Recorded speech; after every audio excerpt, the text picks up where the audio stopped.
Hello, everyone, and thank you for being here. You are all welcome to this interactive panel session titled Pivoting Careers to Sustainability. This panel session is part of a pilot program organized by Global Mentorship Initiative, that's GMI. So Global Mentorship Initiative is a global nonprofit that bridges the gap between graduation and first career jobs for underrepresented young professionals from diverse communities. GMI is committed to helping young graduates from transition smoothly from college to career. So through the Aspiring Climate Leaders Mentorship Program pilot, GMI connects future climate leaders with professionals in sustainability through a 12-week mentorship program. And this pilot is funded by Think Human Fund, powered by Concentrix. This panel will be moderated by two students of the GMI mentorship program, myself and Chukudi Ogugua. I am Mariam Yusuf from Nigeria, and Chukudi is also from Nigeria. It was really nice planning this session, reaching out to the mentors, planning the agenda. So we recommend to everyone here to try to be involved whenever you have an opportunity to do something like this.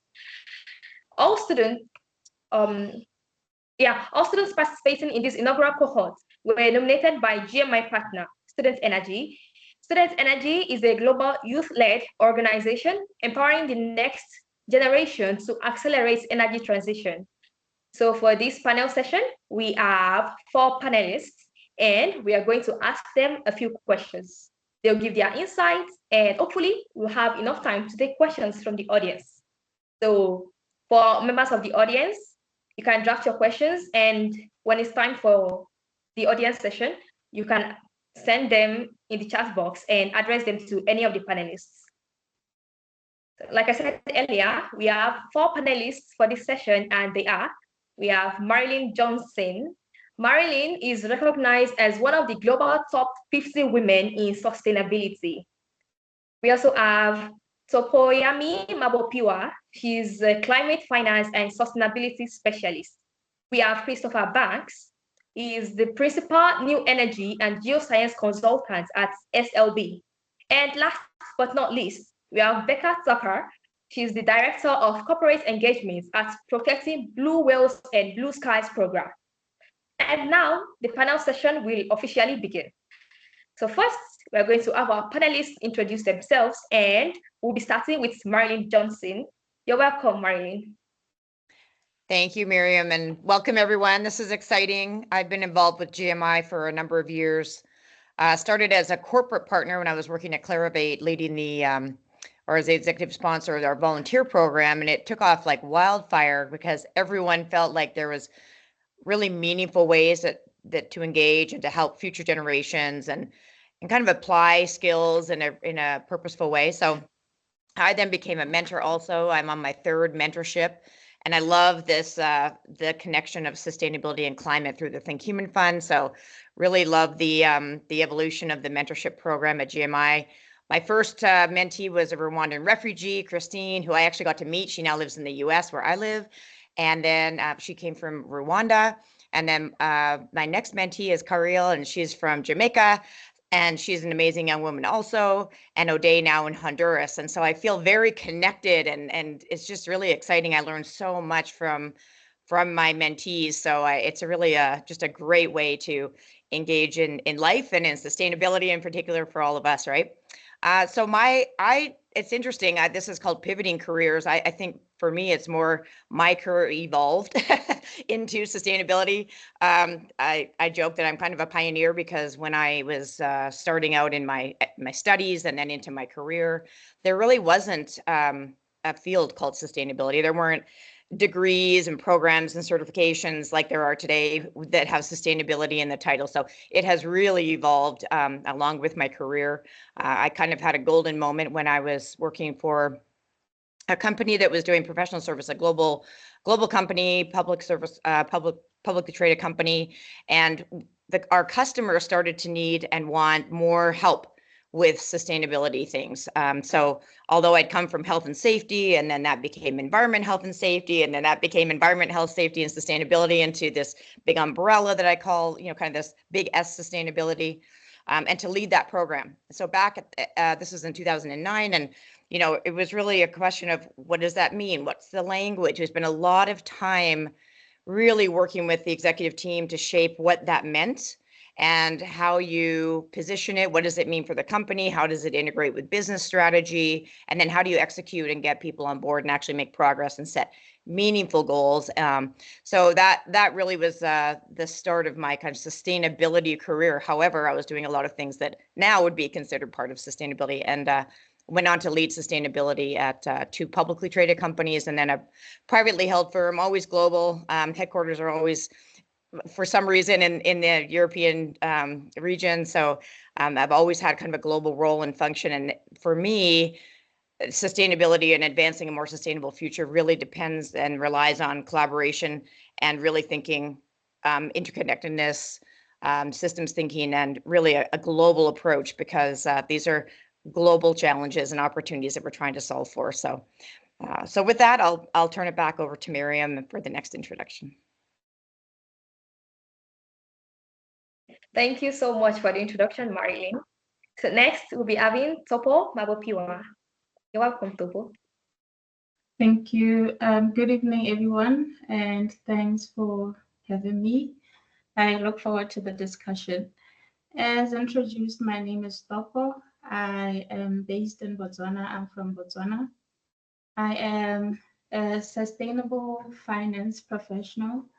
I currently work in climate finance for conservation, and the sector is commonly known as nature-based solutions. I've always been passionate about climate change and sustainability.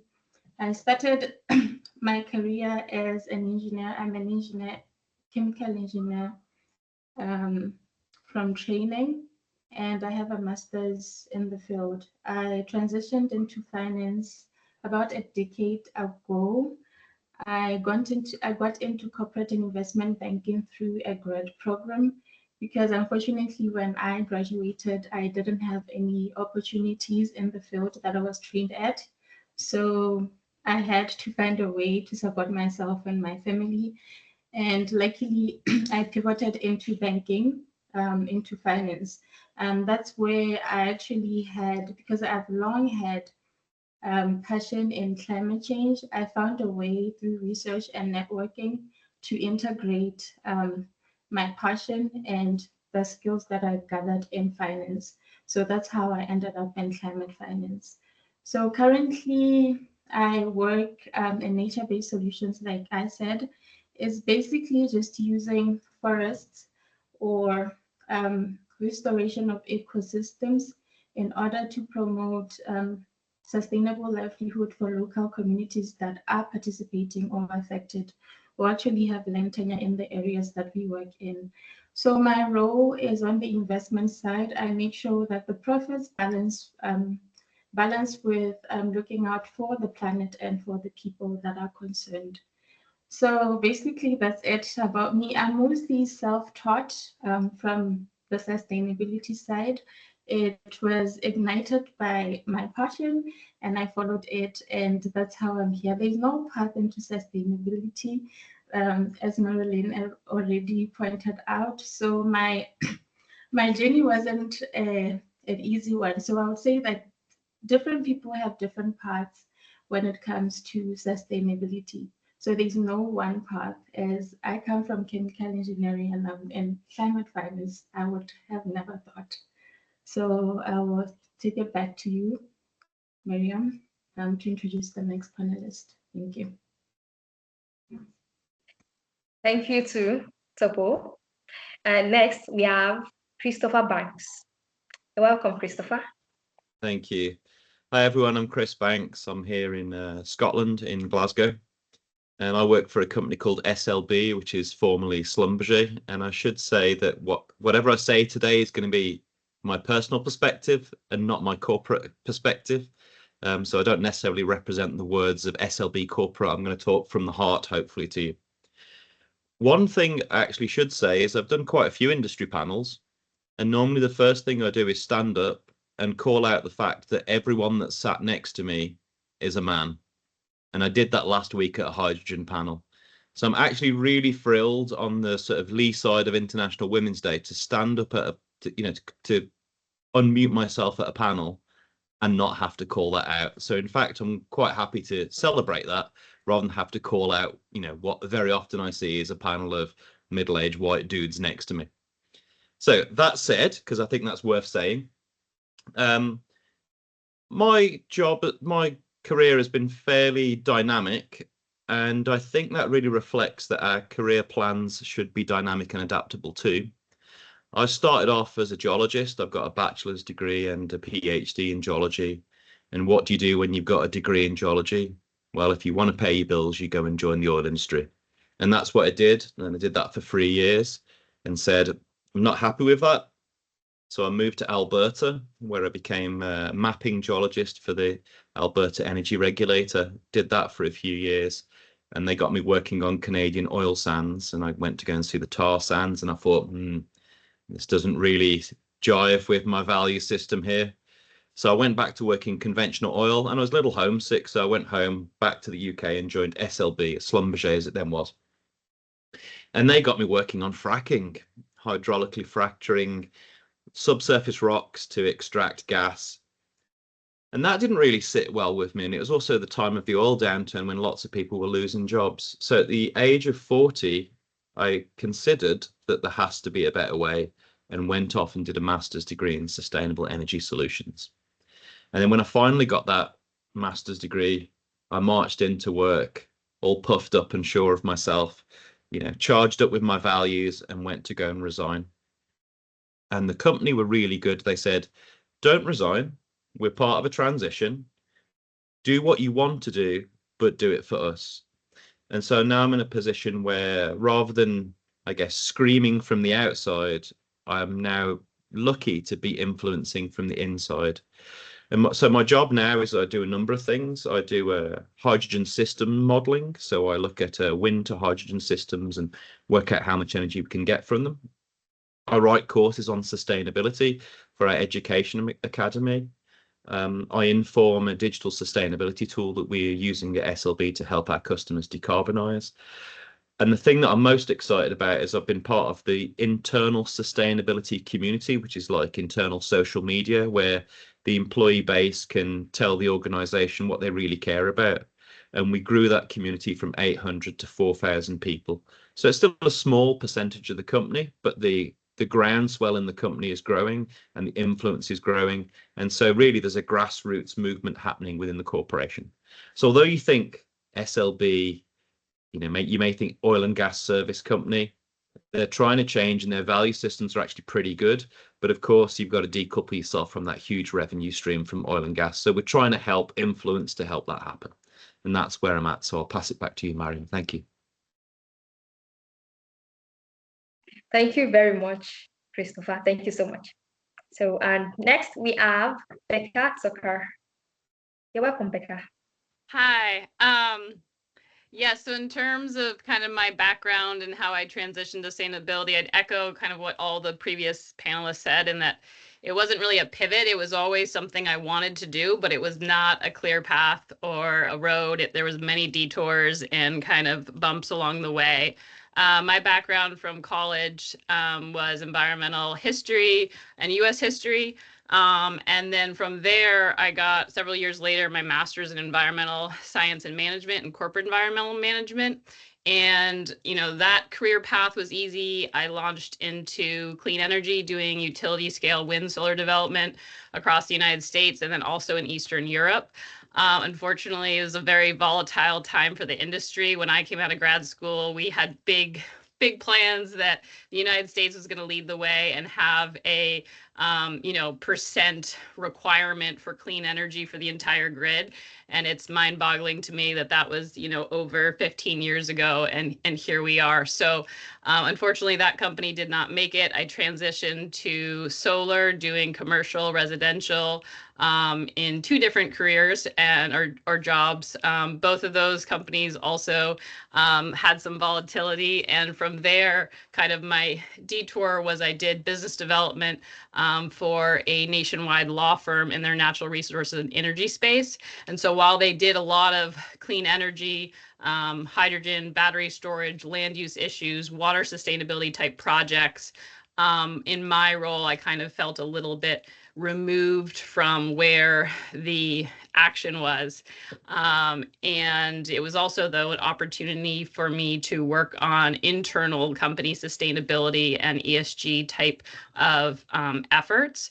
And then several years later, that brought me to where I am today, which is quite different from clean energy development or business development for a law firm. I work in the conservation space now, and what we do is we incentivize international global shipping, so ocean freight, to slow down in waters where there's endangered whales. So ship strikes are one of the top 2 reasons and threats to endangered whales globally. And where we live in California, we get about 40% of the imports to the United States. And we also have a hotspot for endangered blue fin and humpback whales. But when these huge container ships slow down to 10 knots or less, it reduces the risk of a fatal strike by 50%. So what we do is we engage. There's no regulations that mandate that they need to slow down. And unfortunately, because there's no regulations, what we do is we incentivize those companies to slow down by verifying their efforts and providing recognition. And I also work with any entity that imports or exports through California ports, so consumer brands, goods, other services companies, and we help provide recognition and help people tackle this kind of supply chain opportunity to protect biodiversity. It also reduces baseline emissions and NOx emissions, which is a problem for many coastal communities, by about 27%. And that's kind of my windy career path.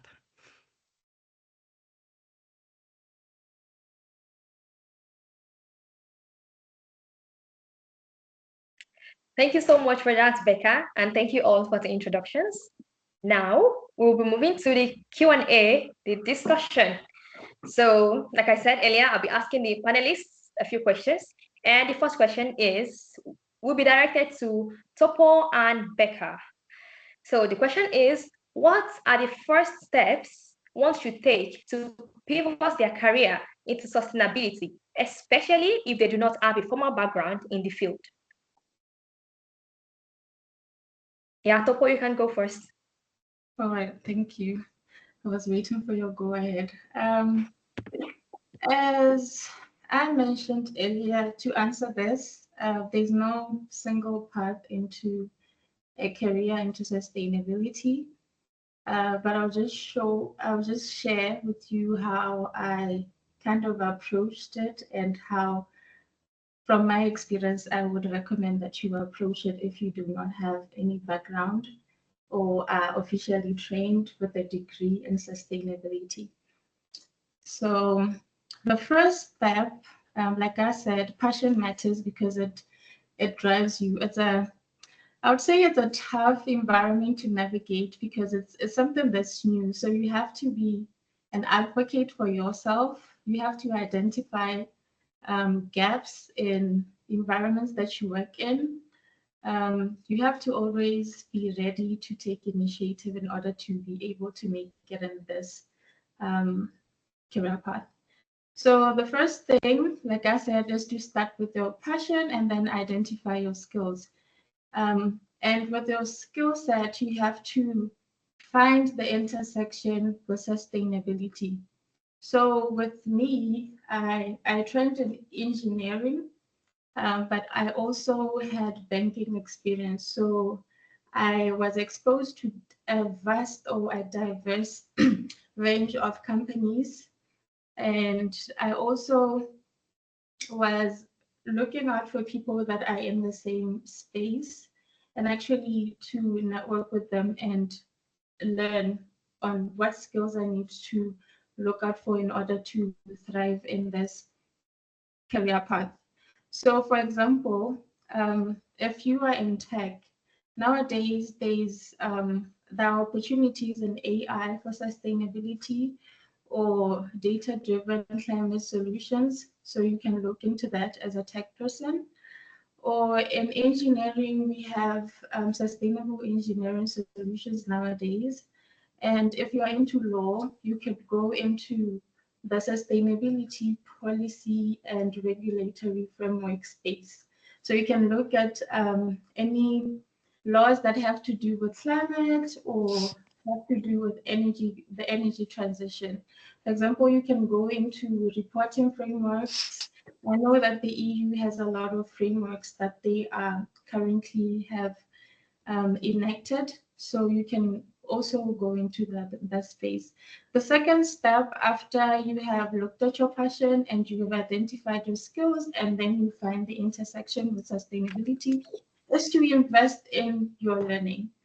As I said, when it came to ESG or sustainability, I was mostly self-learned and I gained my experience through looking through LinkedIn to look at people that are around me that may have the same career that I want to go into. So I did a lot of online courses. I got into Udemy, I got into Coursera, and also used the LinkedIn Learning to gain my ESG certification, and also to gain a bit of clarity on what climate finance was. And the third step would be to kind of gain experience, because you need experience in order to be able to be hireable. So this experience doesn't have to be paid. So you can get into voluntary initiatives. What I personally did, I started a blog. It's called Your Green Conscious. That's what we have on the flyer there. So I started off just by raising awareness around climate change and also letting people know what kind of opportunities and risks that they can acquire from climate change or that climate change presents. And also volunteer to just contribute to community initiatives. I'm also a Global Shaper alumnus, so you can find communities of like-minded people around you, and also be open to get into awareness campaigns. You can do something as small as litter picking in order to be able to network with like-minded people. So those are the 3 steps that I can suggest to you or recommend. The first thing, identify your skills and find the intersection with sustainability, and follow your passion, and then you invest in learning and gain any kind of experience, whether unpaid or paid. Yeah, so those are my recommendations there. Thanks. Thank you, Topo. Thank you. I learned a lot from that. Yeah, Becca, thank you. Yeah, well, I echo everything that Topo said. I agree, and I'll try not to repeat some of our same insights. I think, and Topo touched on this, but one of the things that I think it was Dr. Ayanna Elizabeth Johnson said recently in one of her books or podcasts was, I think we kind of forget that everyone has special skills already or passions. And I think, sustainability really touches every single business right now, and it should be a core element of their business strategy if they're thinking about this appropriately. So think about what skills you have that you can bring to sustainability that might be a little bit like atypical. And that can be anything from, social media or finance and economics, events, communications. And I think those are ways that you can actually differentiate yourself in the job market as well. If you can bring a skill that maybe people at the organization that you'd like to join don't already have. The fact that I had spent, almost a decade doing business development, at a law firm working with huge companies was actually an asset to my ability to get my current role because, I brought an understanding of that business world and what are the types of issues and risks and concerns that corporate America would have before joining an initiative like Blue Whales, Blue Skies. And the other thing, and Topo touched on this, is I can't fathom at this point, but when I was in college, I never sat down and looked at, okay, who are the people and the careers that I admire and what are the credentials that they have, making sure you're checking the boxes. I had after college to go back and do statistics and college level calculus to get into grad school. It just didn't kind of cross my mind somehow that I should be making sure that I'm kind of optimizing my coursework, even if it's something that's not going to serve me for the next 5 years. And then the other thing is there's so many amazing online courses now. We didn't really have that when I was in college, but that's something that I really focused on in my last job, and finding if there's ways that maybe a current opportunity would support you or subsidize that. It can be in strategic communications or ESG, corporate sustainability. And those are ways, if you feel like you're in a position or kind of in an interim place where you're not at the perfect job or ready to go back to school, where you can keep your education going and kind of build those skills and credentials on your resume that I think can serve you in the long run, and also connect you to a lot of like-minded individuals through those courses. We'll have, networking groups and ways to engage with the other students around the world. So I think I'll pass it back to you. Thank you very much for that. Okay, the next question will be directed to Marilyn and Chris.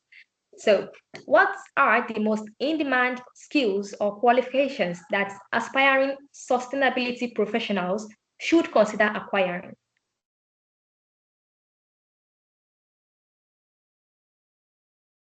Shall I jump in first? Marilyn, yeah.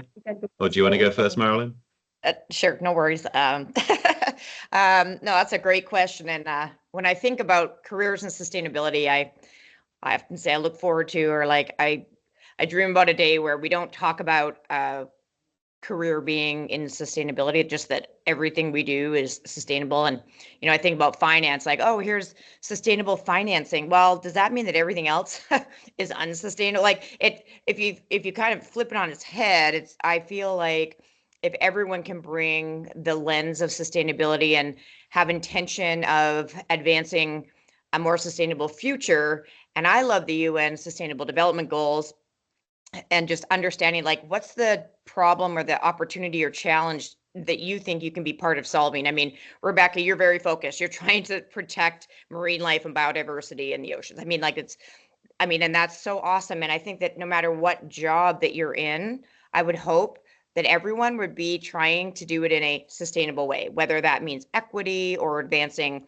the environment, climate, ethics and transparency. So part of the skills of that is really being able to be a systems thinker, being able to connect the dots, and seeing where the intersections of different functions are. Because again, I said earlier, like collaboration, I like to use the SDGs, like number 17. That's really how we solve these problems. That we need to be looking very holistically at how the world works and then hone in on where you can make an impact. So being a systems thinker, look beyond just your technical skill set or whatever it is that you're focused on, and then work with others to make your impact.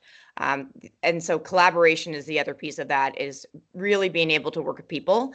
There needs to be, of course, the technical application of whatever the skills are, but the communication skills and the ability to work together because these things are hard. These are big, challenging, I'll say problems or opportunities, however you want to look at it. But we need to be working together. And so my background, of course, being in corporate sustainability, has always been what can companies do? I really believe companies sit in a very unique place where they innovate, they hire people, they're the ones who commercialize all these amazing technologies. So let's do that in a way that advances a more sustainable future. So being able to find those opportunities, no matter what your role in sustainability, or whatever you do in your work, to do it in a way that's advancing a more sustainable world and solving for a problem. I'll pass it over to you, Chris. Thanks, Marilyn. So I'm going to echo and amplify some of the things that you said, which I think is really good that we're not getting a debate here. So the question is, what are the most in-demand skills or qualifications? And I guess that question kind of leads you down the line, is that people are looking for something in discrete or specific that they can go and get that's going to help them.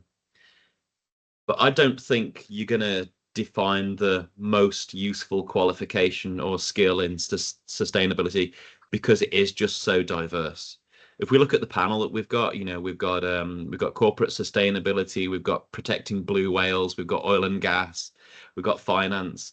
It's really diverse. So for us to try and pick an individual qualification that you can go and get, it's not going to happen. It's really the context of the field that you want to work in is really important.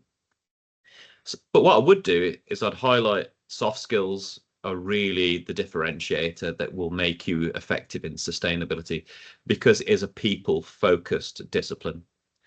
So what we're trying to do in a lot of the work that we do is transform systems to be more sustainable. So it involves engagement, marketing, communication, the ability to show benefits and values, the ability to present a case.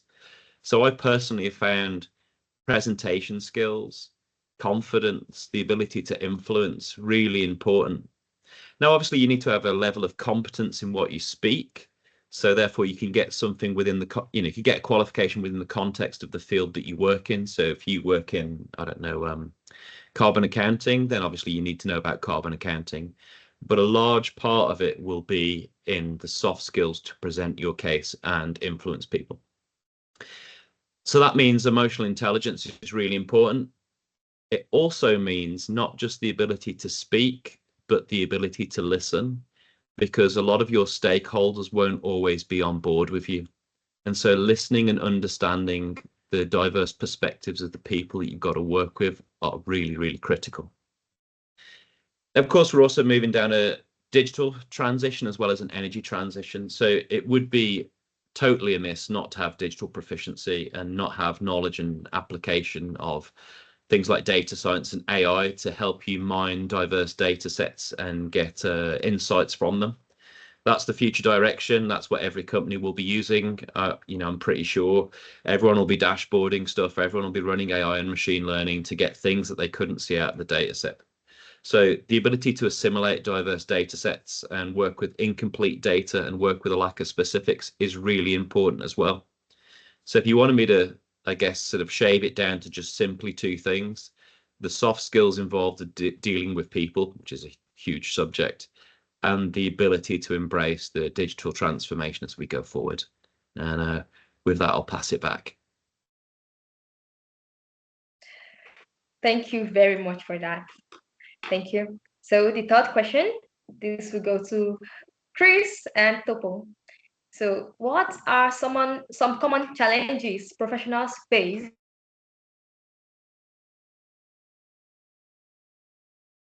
Do you want to go first, Topo? when pivoting in sustainability, and how can they overcome them? Okay, yeah, thank you. I'll go first, Chris.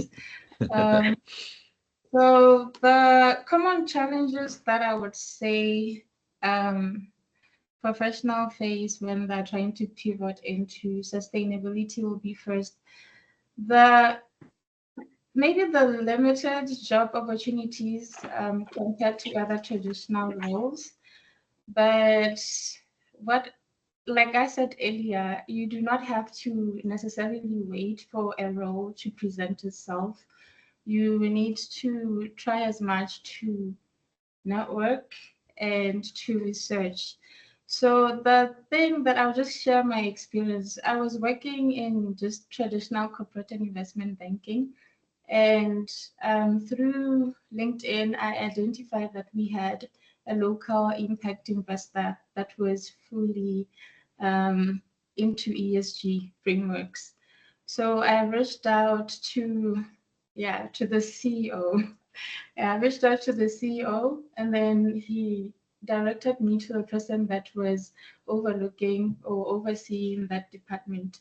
So what I'm trying to say is you don't have to actually wait to have a degree in sustainability or to actually be presented with a job advert that there's a job on this role that's out there. You have to knock on people's doors, and then an opportunity will eventually present itself. It didn't happen overnight. I think it took me reaching out to people for about a year until I got hired for the role.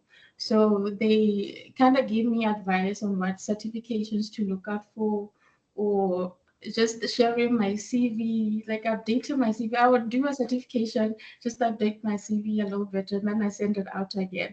This is my updated CV. What do you think? And then they would suggest something. I think you should look into this other certification that's out, because at the time, like Becca said, there were not many online courses on sustainability that you could just easily find. So I used people in the sector to actually direct me to certifications that I can do, because you would find that there's something on environmental management systems that you can do. Some are on occupational health, safety. So just different things that you have to put together in order to be a well-rounded sustainability professional. So I would say the solution is to just network and to reach out to people. The other challenge is because there are not too many sustainability specific degrees. Just right now, I was actually looking for a master's degree in climate finance. I could only find one. So that's one of the challenges in the field, that you can't find a degree that's specific to that.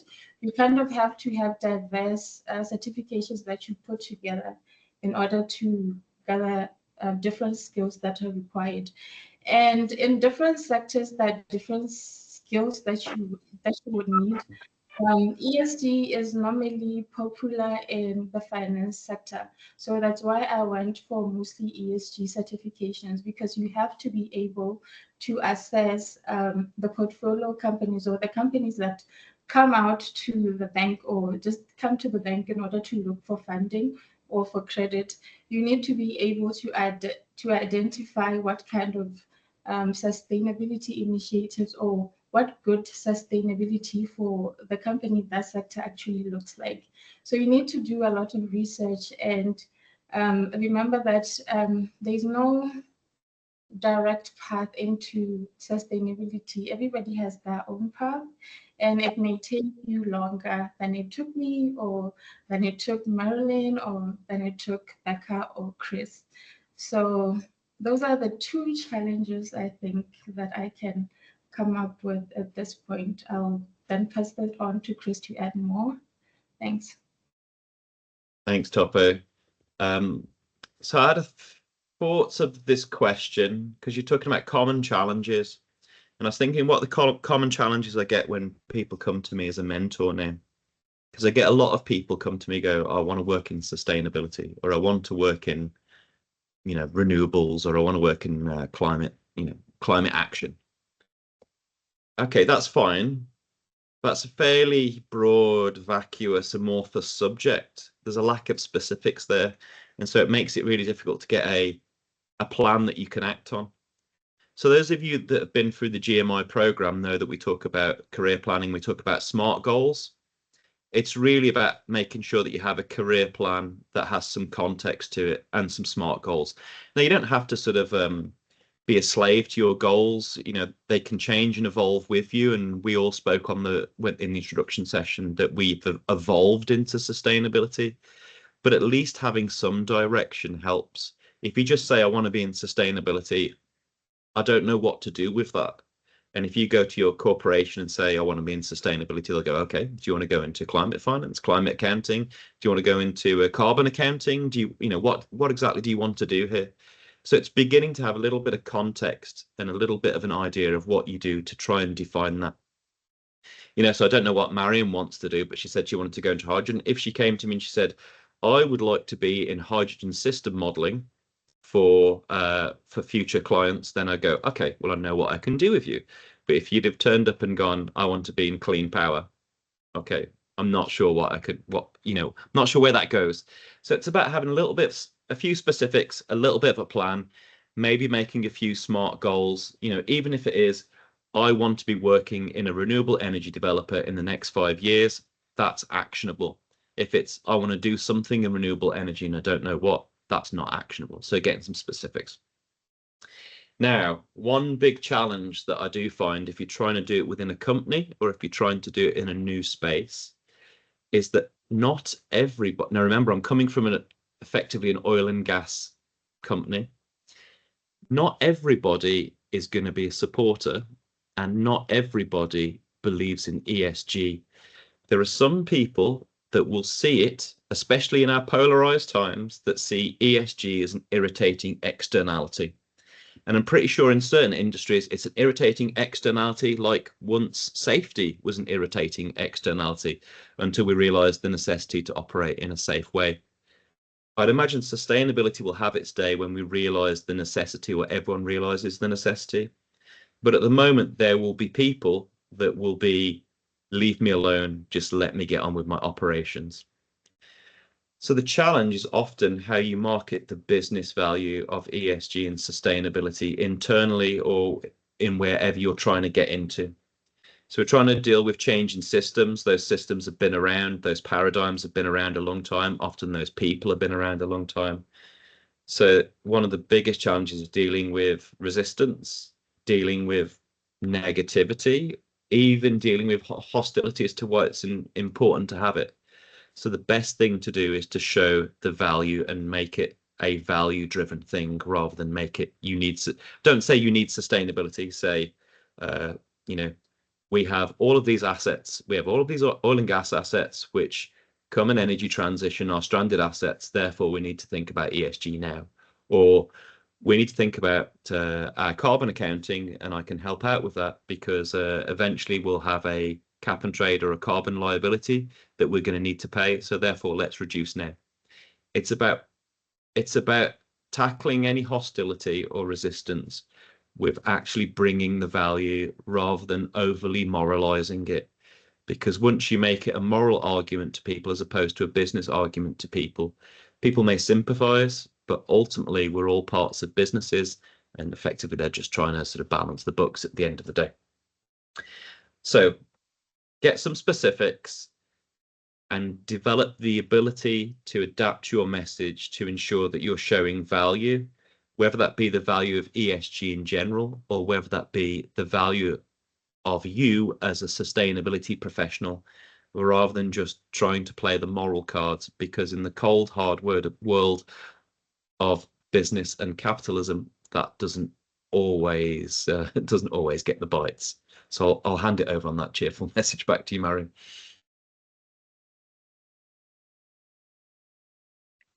Thank you for that, Topo and Chris. So the next question is, how important are networking and mentorship in breaking into sustainability? And what's the best way to build connections? So I'll be directing this to Becca and Marilyn. Sure, I can start first. I would say extremely important, and I wish I'd spent more time in college networking, and even more than the best grades, I would say. And I would think about it too, to kind of echo what Christopher's saying, was think about networking and mentorship, not just in how do I get the next job, but how do I build those soft skills? Because I really appreciated that point, and I can't emphasize enough how much soft skills are critical, especially because unfortunately some of these issues are so polarizing and there's so much misinformation. Is how do you make that connection when you're trying to influence others, and how do you build that trust quickly? And that is going to be your soft skills. So being part of networking groups, whether it's online or in person, I think, and mentoring is you can, listen to how other people speak and connect with others, and you can learn so much from that in terms of, oh, wow, that person kind of convinced me of something that I wouldn't have otherwise appreciated. How did they do that, and how can I build those skills? And obviously, if there's networking groups related to some aspect of sustainability, definitely engage in those. Sometimes I would also say maybe you don't feel like you have those as available directly in your community. Networking doesn't have to be specific to this, sustainability, even though I would say sustainability is part of everything, or should be. I've gained a lot of strong connections and mentorship and skills that I apply to my current career from networking and volunteer activities that wouldn't really fit in my career path on different social or advocacy issues that I feel passionate about. I've met some amazing people and I've learned so much from them. Even in one group, for example, because I was volunteering in a role, I was given access to free tools and training on social media, and using social media to get our message across and communicate and recognize the companies that are engaging with us. That's a huge part of my job now. And so that kind of enabled me to get my foot in the door in that way. So I think, especially in this world, there's so much more opportunities for online networking, but think creatively and don't be discouraged if you don't see kind of networking in the traditional sense jump out at you immediately. It can be, as I mentioned, separate from kind of the core focus, but maybe gives you access to different skills or business leaders in your community that you can gain kind of some of those soft skills or public speaking skills that are so critical in this field. And I'll pass it back.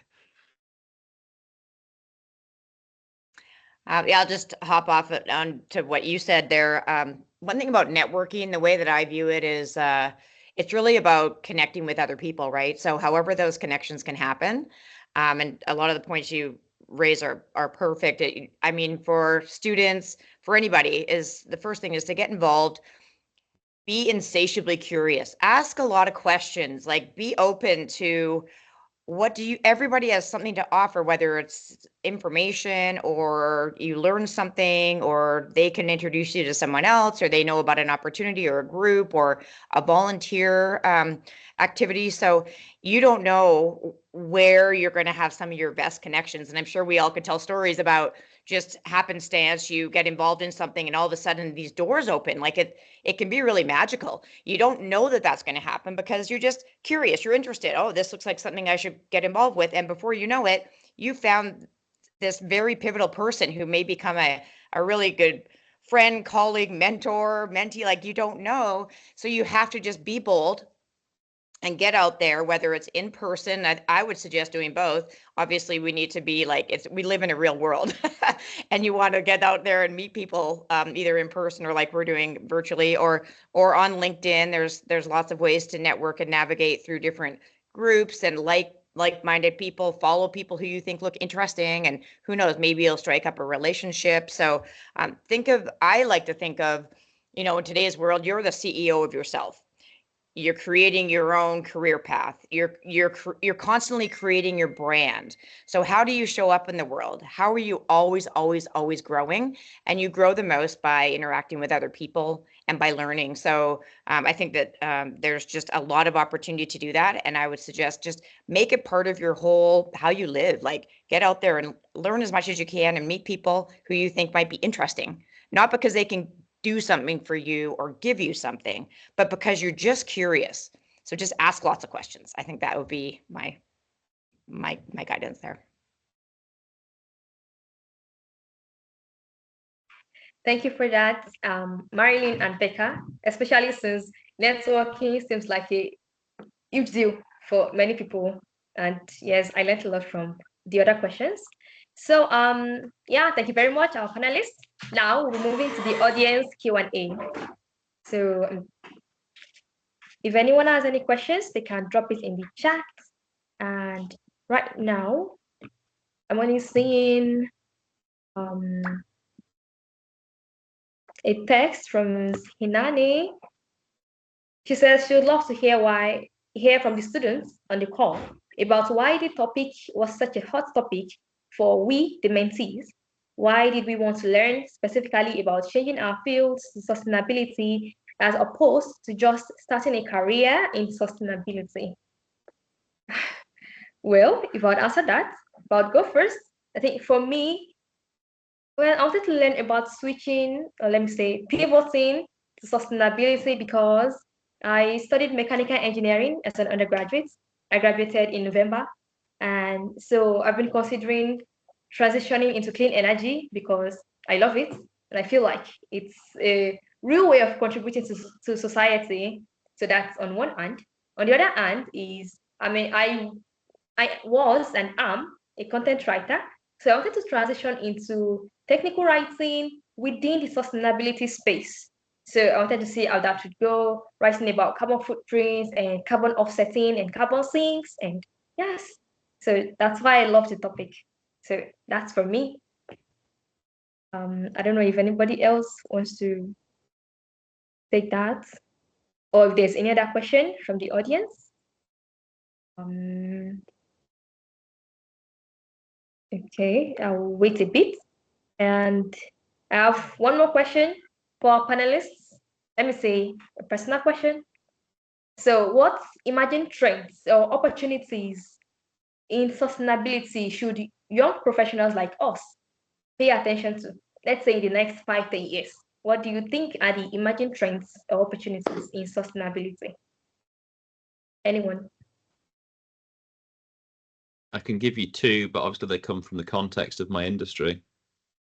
I guess the first thing is that at the moment, the sustainability conversation is often dominated by CO2 and carbon accounting. That's because emissions are really easy to metrify and to measure. And so therefore, it's easy to set targets for them. And it's easy then to, the task force on climate related financial disclosures was set up really for that purpose. So it's really easy to focus on carbon and become, it's sometimes called the carbon tunnel, to be tunnel focused down on only on carbon dioxide and on emissions. Sustainability is much wider than that. So I think what one of the key trends will be as we go forward is the other elements of environmental social governance. So I think the smart person starting their career in sustainability or pivoting will focus beyond carbon, will be thinking about biodiversity, will be thinking about water, will be thinking about people and equity and the ability to deliver a just transition as well. That will be a differentiator, I think, rather than somebody that just comes in bean counting carbon dioxide. So I mean, that's one trend. I think the second trend, we're certainly seeing it in our industry, and we're certainly seeing it politically, but that's the property of green sliding, of softening your targets in order to match the market conditions and make more money. We're seeing that, and we're also seeing the weaponization of sustainability terms like net zero is now weaponized and politicized, and 20-minute neighborhoods is now associated with downright conspiracy theories.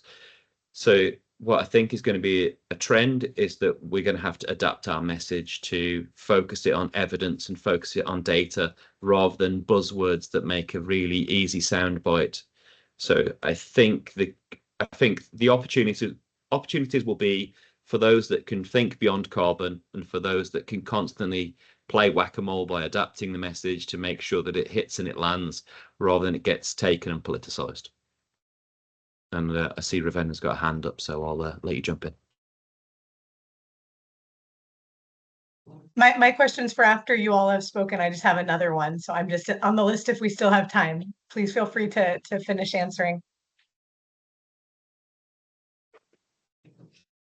I'll just go quickly. I'm looking at the clock here, but Chris, you made some great points, so I don't need to repeat those. But I think that what I will say, and I'm in the U.S., so all this like political environment is interesting and challenging. But if I'm an optimist, and I think on the one note, I was speaking with a conference organizer organizing a sustainability conference, and they are having record numbers. So it's not going away; it's changing, it's evolving, and so.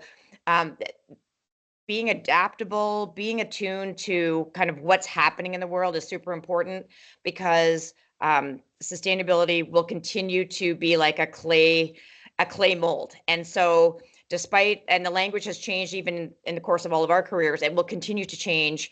And like I say, maybe someday we don't even have to talk about it because that's just how we operate and that's how the world works. But that might take a while. But in the meantime, I think being attuned to that and really getting back to that data and metrics, you don't never walk into a boardroom and say, we really need to do this because it's good for the planet. Like that will be a deal killer right away.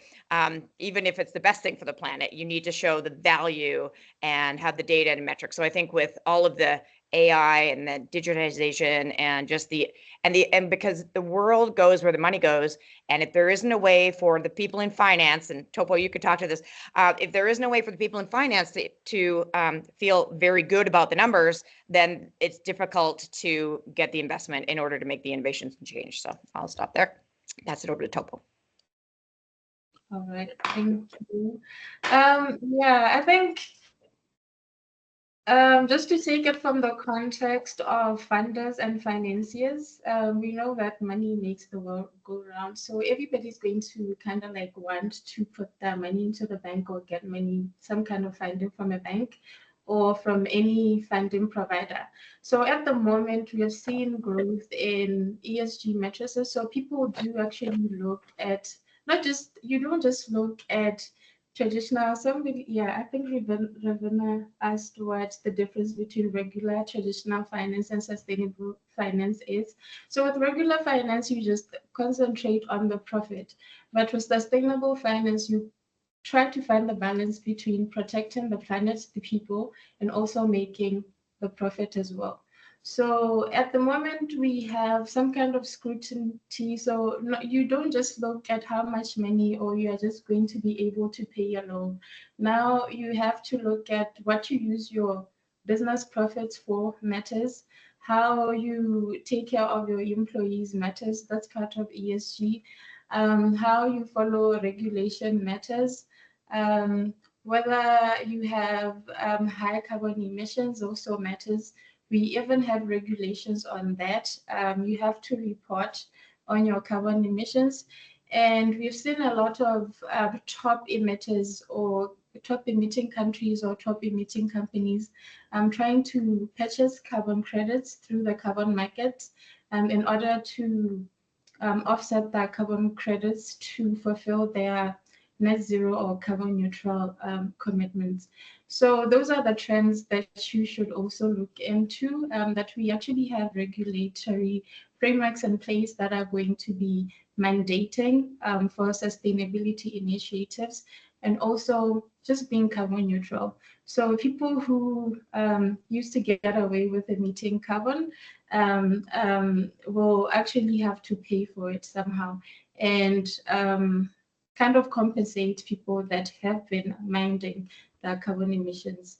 So that's one of the things that you should look into. The carbon markets are going to be booming in the next 10 years, in my perspective. So yeah, thanks.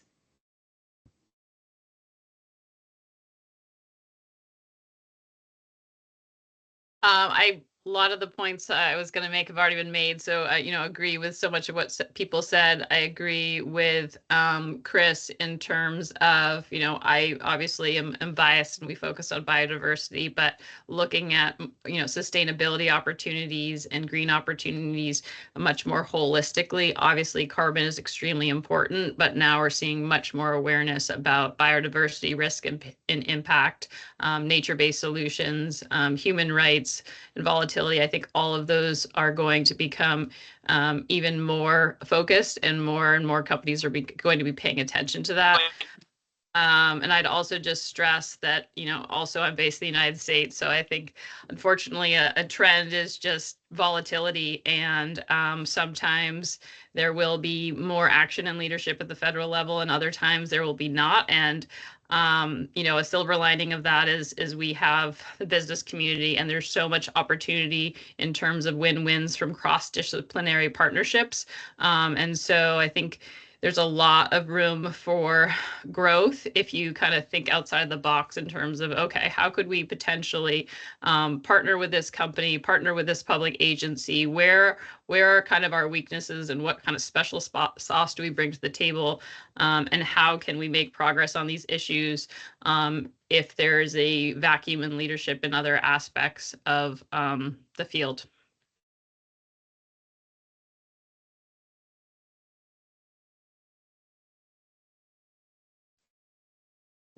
Thank you very much for your answers. Thank you. I learned a lot. And I think Ms. Inani said she has a question.